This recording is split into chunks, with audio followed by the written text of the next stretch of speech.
Hi friends, मैं प्रशांत loop मैं एक सिरामिक इंजीनियर हूँ। इस वीडियो में आपको मॉर्बी की करंट स्टेटस के बारे में आपको बताऊंगा। स्टेटम्स in terms of pricing, in terms of availability, आपको अभी प्राइसेस क्या मिल सकता है और कब मिल सकता है मटेरियल, आपको एग्जैक्टली उसके बारे में थोड़ा सा आपको बताऊंगा। काफ़ी लोग मुझे पूछते हैं कि सर प्राइसेस अभी कम होने का चांसेस है क्या, क्या हम लोग अभी और कुछ दिन वेट करेंगे तो प्राइसेस में हमें बेनिफिट मिलने का चांसेस है, क्या अभी परचेज करना सही रहेगा, क्या प्राइसेस बढ़ने का भी चांसेस है करके।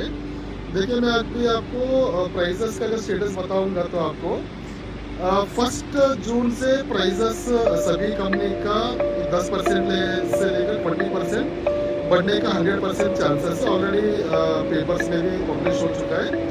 और यहाँ का जो मॉर्बी एसोसिएशन है, उन्होंने भी ऑलरेडी प्राइसेस का जो है डिसीजन ले चुके हैं। जैसे कि 2 बाई 4 में हो सकता है कि 3 रुपये पर स्क्वायर फीट में बढ़ेगा, अलग अलग साइजेस में 2.5 बाई 5 में, 4 बाई 6 में, स्लैब्स में जो है अलग अलग साइज वाइज अलग अलग प्राइस बढ़ने का चांसेस रहेगा अभी। अगर आपका रिक्वायरमेंट है, आपको बहुत अर्जेंसी है, तो आपको जितना इमीडिएटली हो सकता है परचेस करके ले लीजिए।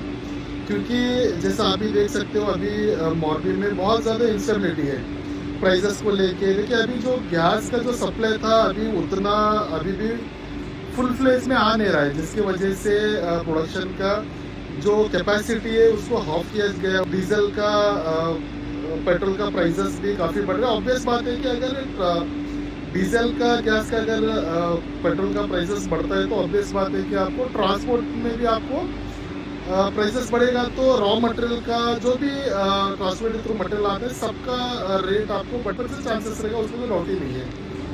अभी अगर आपका कुछ भी रिक्वायरमेंट रहेगा तो आप मटेरियल परचेज कर ले लीजिए। प्राइसेस कम होगा करके आप वेट मत करिए। आने वाले एटलीस्ट मैं कम से कम एटलीस्ट बात करूँगा तो 5 से 6 महीने प्राइसेस कम होने का कोई भी चांसेस बिल्कुल भी नहीं है।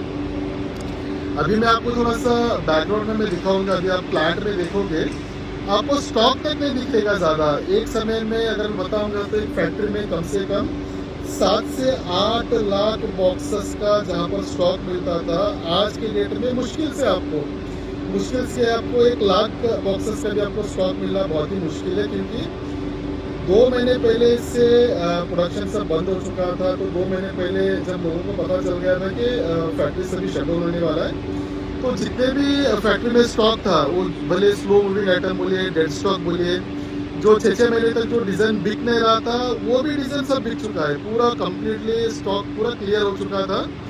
आज के डेट में गैस का सप्लाई पूरा नहीं हो पा रहा, जिसकी वजह से जैसे मैं बता रहा था, जिस कंपनी का प्रोडक्शन 50,000 बॉक्सेस पर डे का था, उन्होंने कट ऑन करके 20,000 15,000 वैसा कम करके प्रोडक्शन को लोग चला रहे। क्योंकि सबसे मेन तो आपको इंस्टेबिलिटी, रॉ मटेरियल का प्राइसेस में बहुत ज़्यादा फ्लक्चुएशन बोलिए, अदरवाइज आपको डीजल में प्राइसेस में बहुत ज़्यादा फ्लक्चुएट हो रहा है, जिसकी वजह से रॉ मटेरियल में भी काफ़ी ज़्यादा प्राइसेस से फ्लक्चुएट हो रहा है। लेकिन और एक बात, जब प्लांट बंद होने का चांसेस रहता है तो ऑब्वियस बात है लेबर से भी रिटर्न चले जाते हैं। तो एक बार लेबर चले जाएंगे तो वापस आने में काफ़ी ज़्यादा टाइम लगता है। अभी मैं आपको कंप्लीट में अगर आपको मैं फैक्ट्री दिखाऊंगा तो आपको यहाँ पर भी, आपको जहाँ पर एक फैक्ट्री में मिनिमम 100 वर्कर का रिक्वायरमेंट रहता है, वहाँ पर आपको हार्डली 15 से 20 वर्कर आपको दिखेगा, और भी अनस्किल्ड वाले, स्किल्ड वाले भी आपको दिखेंगे नहीं। देखिए, एक बार लेबर चले जाते हैं ना, रिटर्न आने में भी वो लोग काफ़ी समय ले लेते हैं। तो अभी तो एक तो समर का सीज़न है, यहाँ पर अगर हम लोग देखेंगे तो मॉर्निंग में ऑलरेडी फैक्ट्री की वजह से बहुत ज़्यादा हीट रहता है, तो काफ़ी लेबर लोग एक बार चले जाते हैं, तो रेनी सीजन में ही वो लोग रिटर्न आते हैं। तो अभी कैसा है कि एक तो यहाँ पर लेबर का प्रॉब्लम है। लेबर का प्रॉब्लम में क्या होता है कि कंपनीज में एक डिज़ाइन का जो बॉक्स पैकिंग में क्या होता है कि पैकिंग रॉन्ग पैकिंग होने का चांसेस रहता है, या तो एक डिज़ाइन दूसरे डिज़ाइन के साथ मिक्स होने का चांसेस रहता है। बहुत कुछ टेक्निकल चीज़ें रहते हैं, जिसके वजह से अगर इनके पास लेबर, जब तक स्किल लेबर नहीं आएंगे तब तक फुल प्रोडक्शन ये लोग करने के लिए उतना वो लोग भी इंटरेस्ट नहीं दिखाते फैक्ट्री वाले। बहुत ज़्यादा यहाँ पर हीट है, जैसे आपको भी आइडिया कि फैक्ट्री में हम लोग जब भी आएंगे तो बहुत ज़्यादा हीट रहता है। तो अभी मैं वापस अगर मैं प्राइसेस की अगर मैं अपडेट दूंगा तो 1 तारीख से प्राइस बढ़ेगा कम होने के बाद अगर आपका प्लानिंग ऐसे कि नहीं कम होने के बाद मैं लूँगा, तो आपको एटलीस्ट 5 से 6 महीने आपको वेट करना पड़ेगा।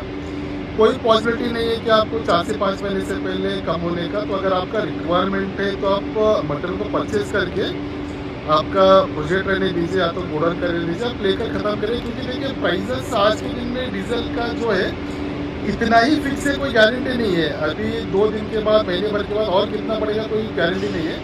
जितना पेट्रोल डीजल का प्राइसिंग हाइक होता रहेगा, उतना ही अपना मटेरियल का प्रोडक्शन कॉस्ट बढ़ता रहेगा। आपको कॉस्ट भी आपको ज़्यादा देकर लेना पड़ेगा। तो अभी हाल फिलहाल में किसी भी तरह का प्राइसिंग आपको कम होने का चांस नहीं है। टेंटेटिव प्राइसिंग की अगर मैं बात करूँगा, तो आपको 1 तारीख से 2/4 में ₹3 पर स्क्वायर फीट में आपको प्राइसेस बढ़ेगा। बड़े साइज़ में 4, 6 में, 2.5, 5 में आपको या तो स्लैब्स में 2.5, 8 में, 2.5, 10 में, 15 mm स्लैब में आपको ₹10 से ₹12 प्राइसिंग का भी बढ़ने का चांसेस है। 12/18 की अगर मैं बात करूँगा, तो उसमें आपको कम से कम ₹25 से लेकर ₹30 प्लस होने का। ऑलरेडी लास्ट महीने में ₹180 का रेट चल रहा था टैक्स पेड में। अभी आपको लगभग 195 से लेकर 200 का, प्लस 200 से भी ज़्यादा होने का चांसेस रहेगा। अगर आपका रिक्वायरमेंट है, तो आप जैसे मैं बता रहा था, आप इमीडिएटली लेकर फुलफ़िल कर आप अपना काम को जो शुरुआत रख सकते हो। अगर आपको कुछ भी और रिलेटेड आपको इन्फॉर्मेशन चाहिए, तो मुझे कमेंट करें, उसके बारे में आपको मैं ब्रीफ करने की कोशिश करूँगा। Thank you sir.